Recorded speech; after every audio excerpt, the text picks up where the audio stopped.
Greetings, Zimbabwe, and welcome to Zimbabwe Daily. My name is Yvonne Chaka, and I hope I find all of you well. Welcome to Frank Talk, a program that deliberates on issues that are happening. We want to find solutions, we want to find where the problem is, but above all, we want to advocate for a change. So, this is the program that we are bringing you right here on Zimbabwe Daily. Join me after this short break as we talk to Tapiwanashe Chiriga on the voter registration process. Zimbabwe decides in 2023. Where are we? What do we need to do? Join us after this short commercial break.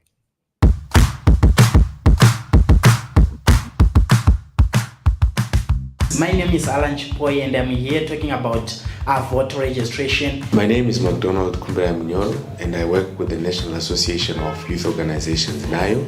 We are in a very exciting time within our country as young people, where we have the Zimbabwe Election Commission coming out into our different communities in what they are calling a mobile voter registration blitz. This means that officials and workers within the Zimbabwe Election Commission are coming to our different communities across Zimbabwe, where they are seeking to meet and interact with first-time voters. These are people that are seeking to register to vote, and most of these people fall within the category of young people or youth. What is needed to register to vote? The people of Zimbabwe can go to register to vote with either the national ID. They can also go there with the passport, but not that you can't go to register to vote with a driver's license. Again, there is need of proof of residence, but if you don't have it, you can simply go with your national ID, because the ZEC official will provide you with affidavits that you use in place of the proof of residence. I am calling to you, every young person who's of the age 18 years and above, to take advantage of this opportunity to register to vote. We also have in specific provinces and centers facilities that have been opened by the government to ease the access of national identification cards, which are also very critical in your registration process to register as a voter. We encourage you to register to vote so that your voice will end up in decision making in the national discourse. Thank you.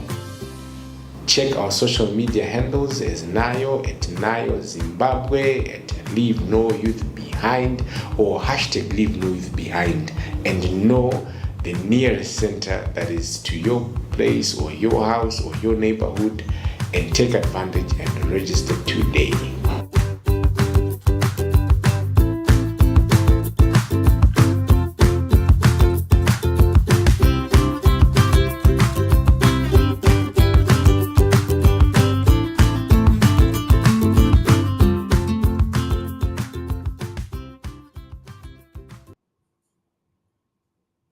So that's a voter registration message coming through from Nayo, Zimbabwe. And like I said earlier on today, I have Tapiwanashe Chiriga. He's coming through from the Heal Zimbabwe Trust, and he's a former students activist, student leader with ZINASU. Tapiwa, welcome. Thank you very much, Yvonne. It's a pleasure being here. Excellent. We're just going to run into it. Yes. Why register to vote? My message usually, when I speak of voter registration, I usually speak to young people. Why do I do that? Because we are the generation whose present has already been stolen. We are the generation whose future is getting stolen right now. We are the generation with much more to protect.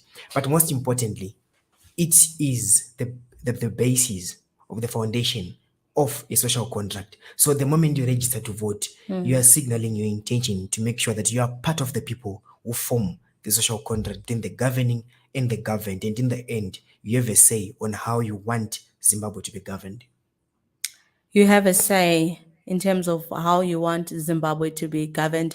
Indeed. So that is why we are calling for people to vote. 2023, Zimbabwe goes to the harmonized elections. And here we are in this generation. And Zach has started a voter registration blitz. Do you want to tell us about the blitz that's currently happening? Yes, from the 11th of April to the 30th of April, to the best of our knowledge, ZEC should be on its second phase, in the final phase before the beginning of the census. Is the final phase of the blitz voter registration before delimitation. Also, it is a moment for and an opportunity for those who live far from ZEC offices to register to vote within their localities. And it is also a moment for those who do not have information to at least gather information from ZEC officials within their localities. They do not have to travel longer distances like what was happening before and Right. outside the blitz voter registration phase. Right. We're having complaints coming through from different communities, and that's the issue, that a lot of people don't have identity documents. So, how is that going to be dealt with in your best knowledge? Firstly, I must say that let's remind each other that the Zimbabwe Electoral Commission in December postponed their first phase of the blitz voter registration, which they later undertook in February, on the basis that a lot of young people, particularly in marginalized communities and even in urban areas, did not have IDs. But Right. surprisingly, ZEC proceeded to go forward with their first phase of the voter mobilization and voter registration Blitz, yeah. blitz, yes, in February. But fortunately, from the 1st of April up to the 30th of September, the Civil Registry Department is moving around the country again in a blitz drive to make sure that everyone can have access to identity documents, be it birth certificates, national IDs, death certificates, Yeah. and any other identity document. So that is a welcome move also from the Civil Registry Department, considering that, as they say, Right. during the COVID lockdowns, they were not exactly providing these documents to the satisfaction of the citizens. Right. Thank you very much for raising that. The civil registry is currently on a drive to give people birth certificates, national IDs. If you didn't know this, so please just make sure that you follow the news on the ZEC pages and follow what is happening and what is going on, because these people from the civil registry are in your areas, okay? So just make sure that you follow what is happening within your localities. So we should be able to get our national IDs, but also take note that as they are doing that, ZEC has also brought back the blitz that is taking place, that started yesterday. When did it start? It started on the 11th of April and it is ending on the 30th of April. It started on the 11th of April and is ending on the 30th of April. I'm not too sure if that window is sufficient enough for purposes of the 2023 general election, given that we have up to the 30th of September, for example, for some people to actually get their identity documents. Yes, and unfortunately, we've been having complaints at Youth Zimbabwe Trust from our community structures, where you see people from Goke Kabuni. I was talking to someone from Goke Kabuni yesterday, and they are saying that they can't even locate these ZEC officials. What is happening in these communities, particularly in rural communities, is that ZEC officials just go to a probably primary school, which is their sender for that moment. They are given probably 3 days to register at a particular center and move on to the next. They don't announce their visit. So one has to look for them. And this information is very scarce. You realize that Zimbabweans, in Zimbabwe, generally, information that matters is very much hidden. It's unlike the information around socialites and everything. Right. So it's a tragedy, really, because some people actually get to know that Zeki was in their area when they've already left. It's a serious issue that we have been seeing, particularly in rural areas and even in other urban areas. There are a lot of people who do not see this. And also, we should also hasten to say that because the first phase of the voter registration blitz was affected by the clear lack of IDs, and Right. now that this is running concurrently with the IDs provision, it was going to be fair to at least have a longer period that could allow many people to register to vote. But nevertheless, it must also be noted that it does not mean that on the 30th of April, voter registration will be closed. No. No. Okay. From the 1st of May, going forward until 2023, until voter registration is closed for 2023 elections, when the elections are declared. Voter registration is always a continuous and ongoing process. So Right. citizens can equally go to voter registration centers and continue to register to vote, making sure that they prepare themselves to secure the future, defend the future, and define the future that they want. Right. So outside of the Blitz, where do people go to register to vote? To the ZEC district centers, which is unfortunate because, in my opinion, most districts are very far from the people they serve. For example, the last time we checked in Matabele North, there were people from Vic Falls who had to travel to 1K, and you realize that it will be a serious inconvenience, and sometimes it will be very much beyond the reach and affordability to someone, because you can't travel kilometers to go and register to vote when you're failing to sustain even your own feeding needs. Right. So we do have this anomaly that is already there, because the ZEC district offices where one can go and register, it's either not many people actually know about these district offices, and also the fact that it's detached from the civil registry system, it kind of makes life difficult for especially young people.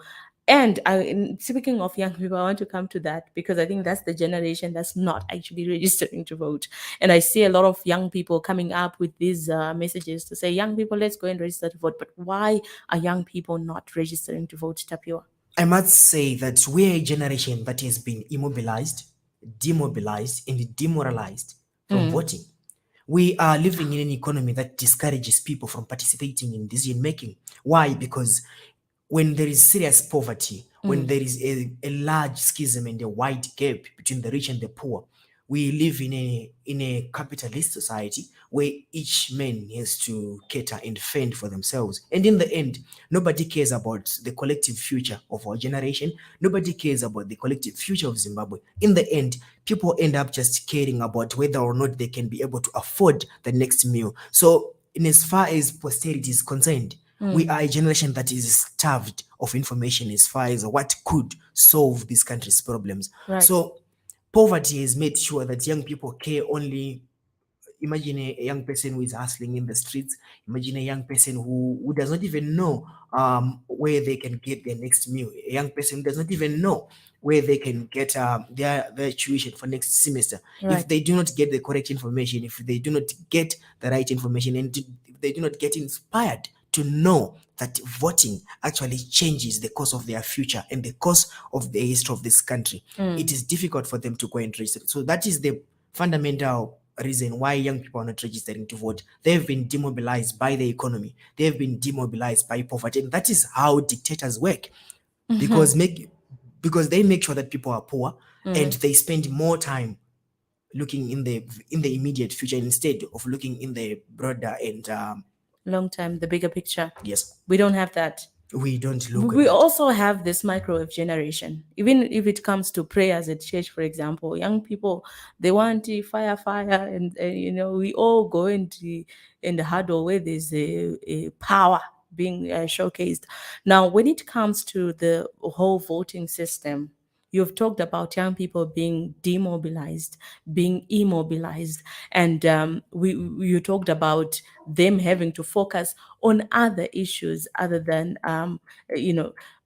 is it that Zimbabwe is rated as if it has got a big educated people. That is a serious fallacy. We are not the most educated country. Some of the things that are done even by professors in this country they leave a lot to be desired. We are a country with just some high literacy rate, but trust me, Right. we are not the most educated country. And speaking of voting, I actually wanted to ask, what is it that we're learning in schools? Because we seem to not want a conscious young person who is able to come out of school knowing that by the time I get to 18, I must register to vote. So what is it that we're teaching our young children as they're growing up? we are teaching our young children everything except civic education. We are teaching our young people out there everything except that which matters for the future of this country. But it is again a tactic of the dictator. You see that you have a government and a minister of primary and secondary education claiming that they've revamped the curriculum, and then you look, they just revamped how you pronounce A, how you pronounce the alphabet. That is how they revamped the curriculum. So instead of civic education, until and unless we introduce civic education in our education curriculum to make sure that students from the very tender of age, they know the constitution, they know that they have rights, they Right. know that it is not a privilege for them to access education, they know that it is not a privilege for them to access basic social services, they know that they have a say in how this country should be governed. You will see that participation beyond voting, even in lawmaking and everything, you realize that young people will develop an interest in as far as making sure that this country is its way charted forward by young people who are knowledgeable and very conscious. Right. This is Frank Talk, a program where we talk about issues that are affecting our country and talk about them factually. No mincing of words. And Tapiwanashe is definitely not mincing his words. So, voter registration is taking place. Leads have started.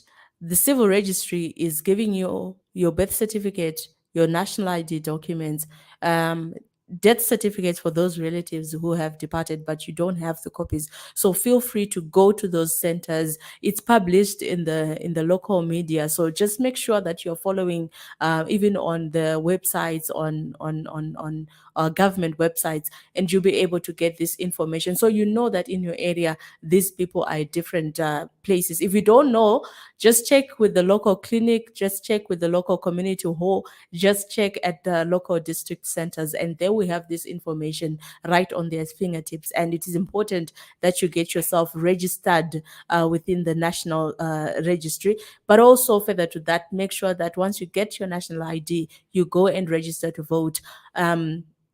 Tapiwanashe, what do young people need to go and register to vote? Number one, like I said before, voting is the cornerstone of the foundation of our democracy. What am I trying to say? The foundation of our democracy is the social contract.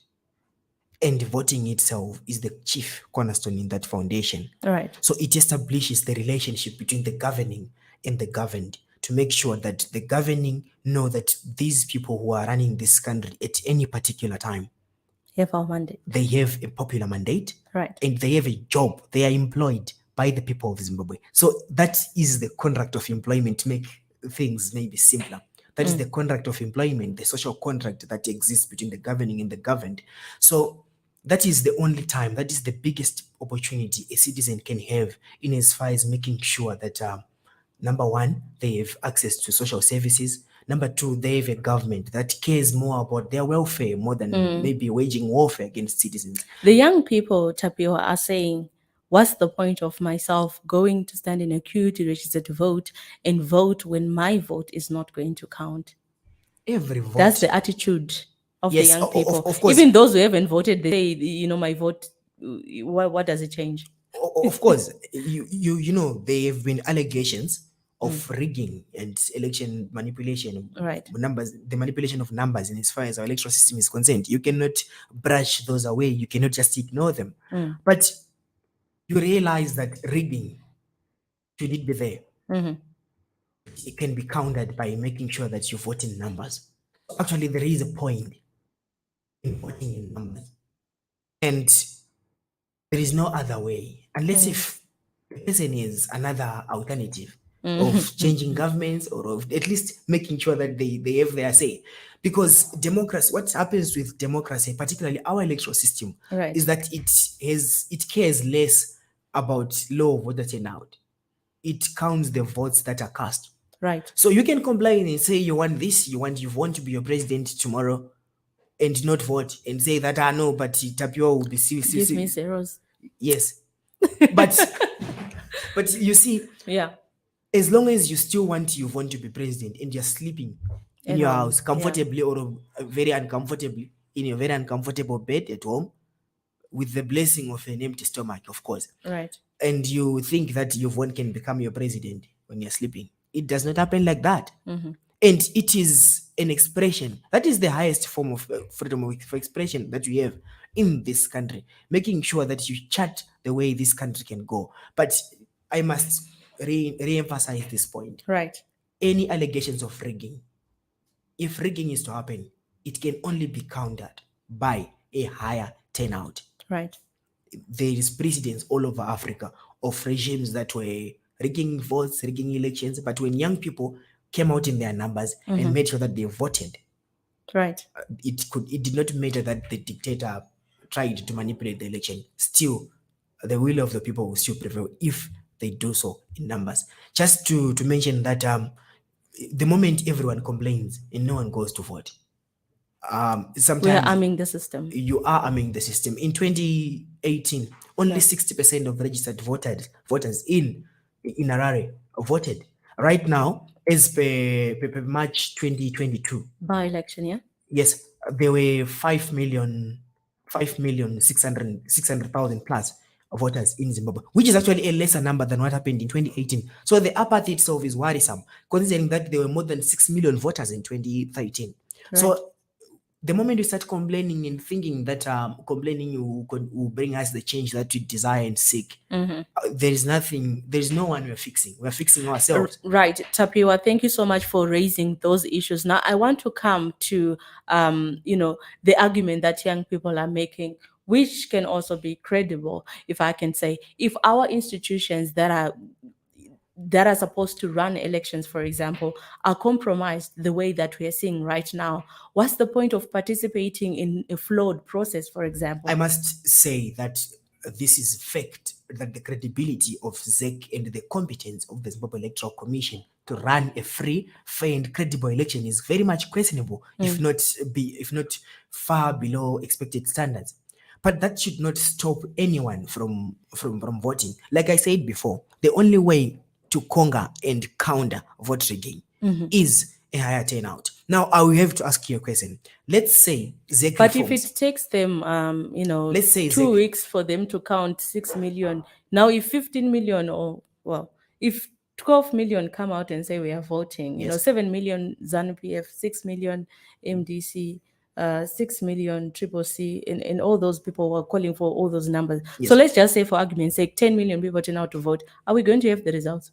We are going to have the results if people defend their Right. vote Okay. by making sure that political parties themselves and candidates, even independent candidates, they also have to make sure that they have parallel voter tabulation to make sure that every result is known, Right. so that you don't have to see shenanigans in polling stations. You don't have to see numbers that are sprouting from elsewhere, from places that are not polling stations.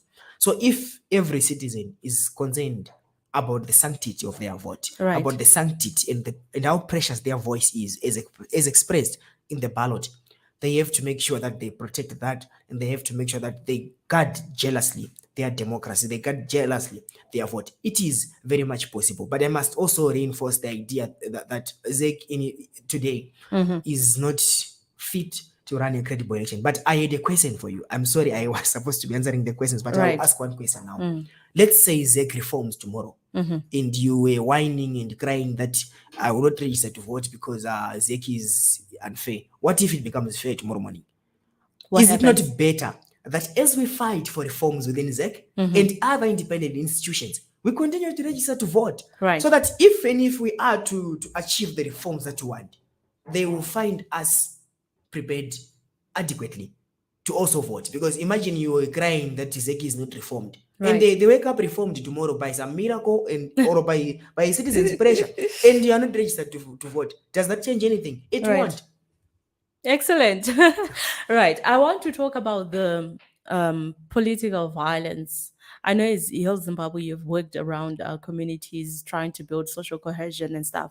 And I want to talk about that element and its impact or influence on the decision that young people are making. Like young people who are straight, okay, those that don't do guka and Christ or meth, those that are pursuing their education and seeking to have a better life, they are staying out of politics because they don't want the drama of the violence that we've witnessed in our country. Look at 2008, for example. We had a lot of people affected by political violence. Some were young people. Now they are grown-ups, they can see, and they would want by all means to stay away because of the fear that is within them, to say, what if the demon of 2008 revisits us? Now, how is the element of violence supposed to be dealt with by we have the NPRC, we have the Zimbabwe Human Rights Commission, and how are those institutions supposed to deal with the situation present, and would that have an impact on maybe the response of young people to want to participate in electoral processes? Well, there is nothing more than what is in the Constitution of Zimbabwe that the Chapter 12 institutions must do to make sure that elections are peaceful, young people and the young and the old, in the generation, there is intergenerational consensus in as far as peaceful elections are concerned. There is nothing more than what is in the Constitution. It is a matter of the NPRC, the Zimbabwe Human Rights Commission itself, the Zimbabwe Electoral Commission itself, because it equally has a duty to make sure that there is no violence in elections. Right. So you don't need someone from America or China to come and tell you that. You don't need a miracle from Mars. You don't need Jesus to come back and tell us that you must stop violence. And Jesus is coming. He is coming, but before he does, Right. let's also agree that we have a very brilliant constitution that grants powers to Chapter 12 institutions like the Zimbabwe Human Rights Commission, the National Peace and Reconciliation Commission, even ZEC itself. It empowers them to deal with those matters. So the moment they start doing their duties competently, efficiently, and in a non-partisan manner, you will realize that, including, I had forgotten to mention the ZRP itself. Right. The moment every state institution in Zimbabwe starts to perform their duties independently, professionally, and in a non-partisan manner, you will realize that peace is possible, peace can be achieved, social cohesion can be achieved, because only a few bad apples in Zimbabwe are committing these atrocious crimes. And you realize that when you go out in a community after elections, you realize that these people stay as families, they stay as relatives. So they are incited by someone. Right. So the moment that someone who incites them is taken out of the is picture. taken out of the picture, the moment when a Chapter 12 institution performs its roles and duties, particularly the National Peace and Reconciliation Commission, Right. if it performs its duties in terms of the constitution, I can assure you that we have a very peaceful election. If ZEC performs its constitutional duties, I can assure you we have a very fair and credible election that is accepted by all players. If the ZRP performs its constitutional duties, not partisan duties, not working on behalf of some strange, getting in bed with some strange political parties or what, if ZRP performs its duties, making sure that they arrest anyone who incites or perpetuates violence, I can assure you we have a violent-free election. So it's there in the constitution. There is no miracle that needs to be performed. There is no papa, there is no politician or papa who needs to come and intervene. No, it's what is in the constitution, which I believe is written in a language anyone should be able to understand, particularly those who swore an oath to uphold the constitution. Do we see these Chapter 12 commissions executing their duties professionally? Or because of political interference, we see people have complained about the composition of the ZEC itself, for example. People have complained about the invisibility of the NPRC, for example. Now, do you see these bodies serving their purposes? I wouldn't say the NPRC has been invisible. It has been very visible, but for very wrong reasons. We have seen one of their spokespersons, Mr. Obed Kutu, openly praising the ruling party, which is his right in terms of Section 67 of the Constitution. But unfortunately, he would have to recuse himself from the duties of the NPRC if he wants to do that. We have seen ZEC itself wearing political regalia and everything. But I think there is hope. But right now, as the current status quo is concerned, there is a lot that has been left to be desired in as far as the performance and particularly the professionalism that has been very much lagged from these guys at Chapter 12 institutions, maybe with the exception of the Zimbabwe Human Rights Commission. But it is not about the composition of these people. But they're just toothless bulldogs. They have... I'm not exactly sure what they're doing. If you know what the Zimbabwe Human Rights Commission or the NPRC are doing, do also feel free to tell us. We would love to also have them come onto the show so that maybe it's out of ignorance of what is actually happening on the ground. We saw Mboneni Ncube dying in Kwekwe. following political violence. We heard that some people were arrested, others were released, and stuff like that. But to what extent is there political will to end political violence? It is very difficult to find political will, particularly in those who are holding the reins of the state, when they are the same people who are inciting political violence. It's very difficult to expect a political tolerance and a political will to end political violence from people who think that they can crush the opposition like lies on a stone. It is very difficult to expect political tolerance from people who say vanorakasha vanhu vanzi tichavazvambura tichaita sei. It's unfortunate and very sad. So Right. that is when the NPRC should come in.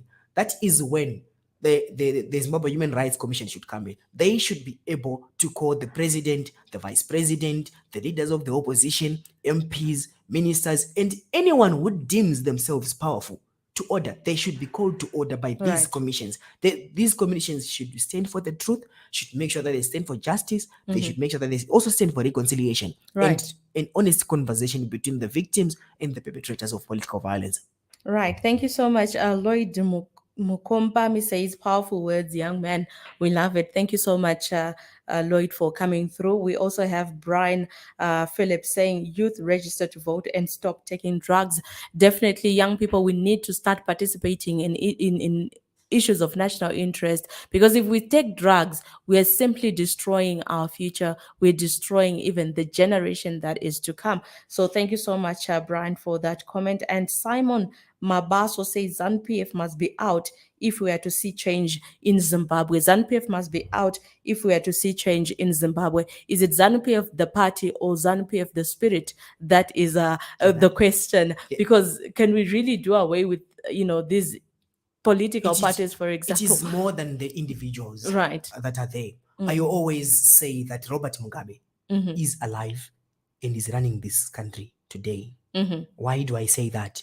The culture of violence, Right. the culture of impunity, the culture of corruption, the culture of intolerance itself is what is still there. So it is not the individuals who are in ZANU-PF, Triple C, or the MDC that should go. It is the culture of Right. violence. It is the culture of impunity that should go in Zimbabwe. So it is Robert Mugabe, the system that is around. It is Robert Mugabe, the system, the militarization of ZEC, the militarization of political campaigns, and intolerance itself. It should go.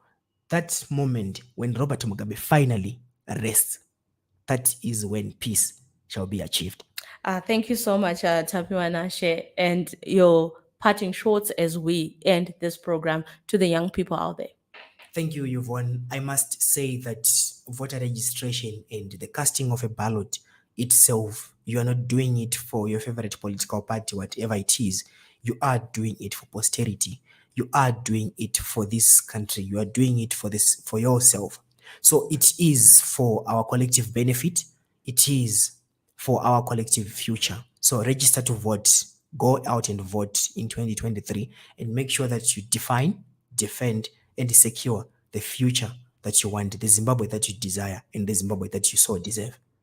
Thank you so much, Tapiwanashe. And thank you, Zimbabwe, for tuning in to Frank Talk with me, Yvonne, right here on Zimbabwe Daily, as we talk voter registration. Zimbabwe decides 2023. We are going for the harmonized elections, but how do we do that? What do we need to put in place for us to have a truly fair, free, and credible election whose outcomes are generally acceptable with the masses of Zimbabwe? We want to be able to have somebody legitimately running the show of our country and having the population being able to rally behind. Unity is what is going to make our Zimbabwe grow. Unity is what's going to make Zimbabwe develop, and peace in our homes, peace in our community, peace in our country will allow our nation to develop. Thank you so much for tuning in on Zimbabwe Daily. Do join us again for more programs right here.